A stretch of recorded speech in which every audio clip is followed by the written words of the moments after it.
We do all of our stapedectomy surgery under local anesthesia except for small children.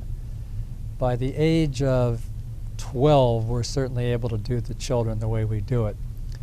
Part of the reason that we're able to do them under local anesthesia is because of the preoperative instructions that we do. Barb Reiter is going to discuss the preoperative instructions with you. Barbara is a nurse practitioner. She's been with us for over 30 years. She sure knows her stuff.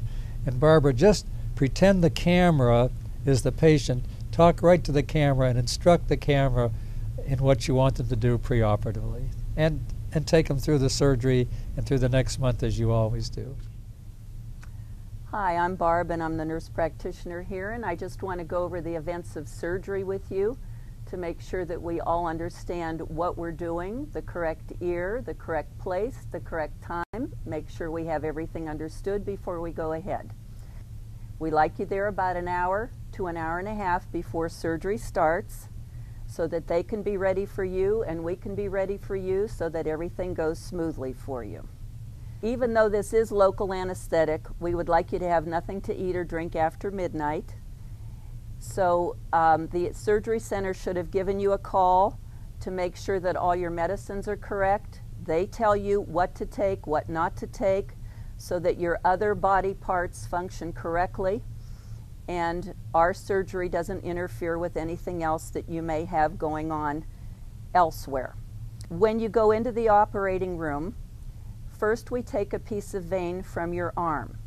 We do the same arm as ear. The doctor will numb the arm so that you feel no pain, and you will have an IV going during surgery so that if for any reason you're not happy with what you're hearing, what you're feeling, what's going on, please speak up and let him know, and we will sedate you through the IV so that you're comfortable for the procedure and you don't feel a thing. After we take a piece of vein from the arm, the rest of the work is done through the ear canal. Before we actually start the operation, we do a little hearing test, and that's an important reason for local anesthetic. This way we have a baseline of what you're hearing before the surgery. We'll do the same hearing test when surgery's finished so that we're sure that everything is connected the way we want it to be and the surgery is a success. So listen for when you hear the sound. When you hear the sound, say yes. Even though it's very faint, continue to say yes each time. This is a similar test to what we do in the office, but it's not quite as extensive. After the hearing test, we put some covers over your ear. You'll be face to face with anesthesia. She'll see you, you'll see her, so if there's any communication you need to do, she's right there for you. If you have any problem with any pain or anything, speak up, let her know, and she will get the situation remedied. Surgery will last about a half an hour to 45 minutes. During the surgery, you need to lie fairly still. After the surgery is done, before we put packing in the ear, we test your hearing once again. And again, listen for when you hear the sound, say yes.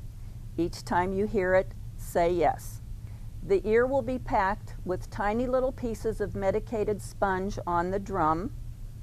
On top of that, you'll have a thick antibiotic ointment piece of packing. And then on top of that, you'll have a piece of cotton. What you need to do is leave everything alone for a week. After a week, take the cotton out that's on the outside.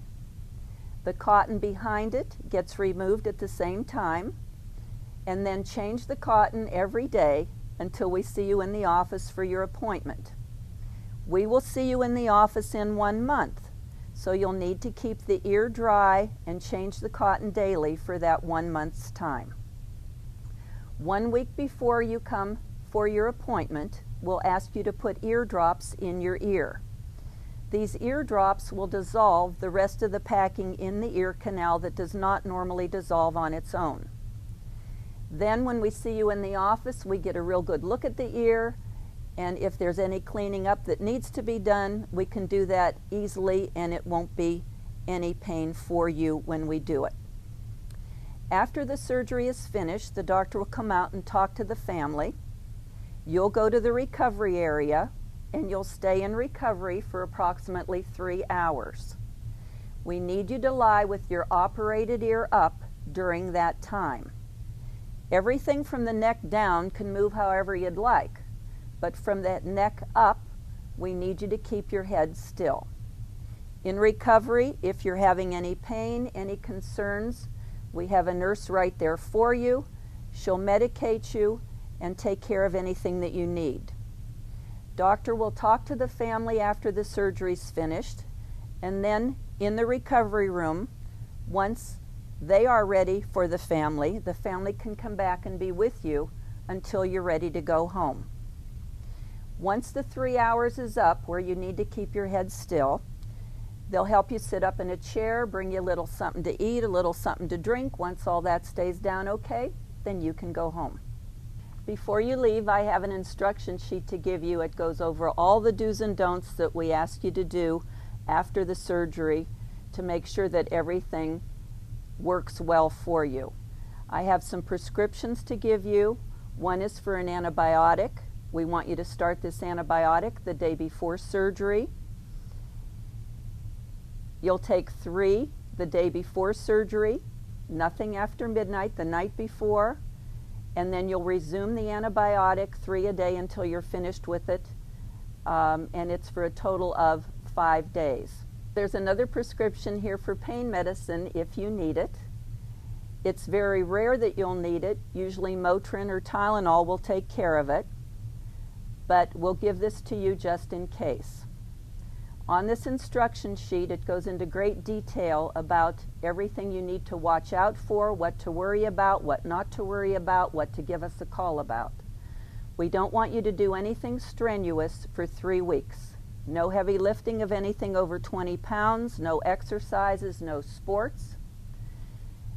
If you do heavy work, you need to be off work for 3 weeks. If you do mind work, you can go back in 1 week.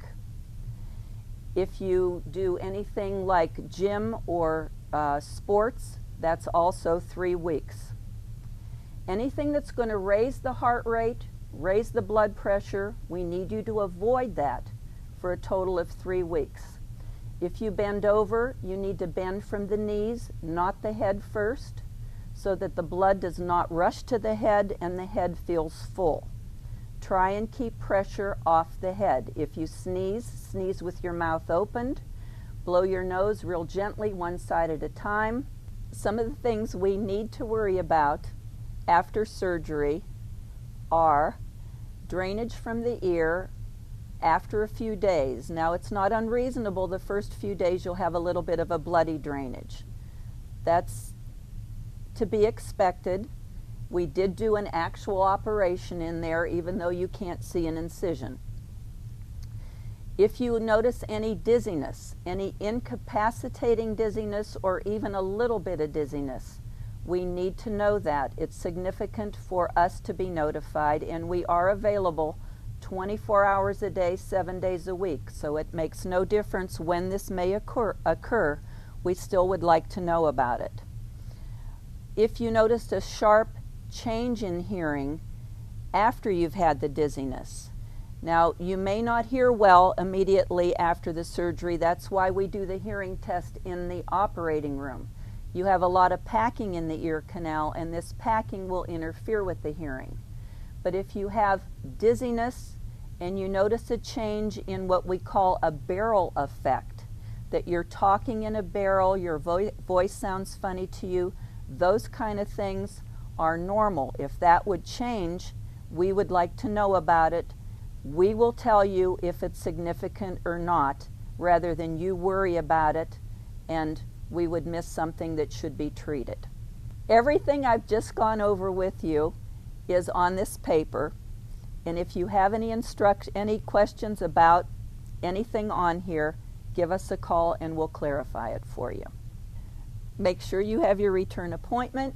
We're looking forward to seeing you 1 month after surgery, and this should be a very pleasant experience for you.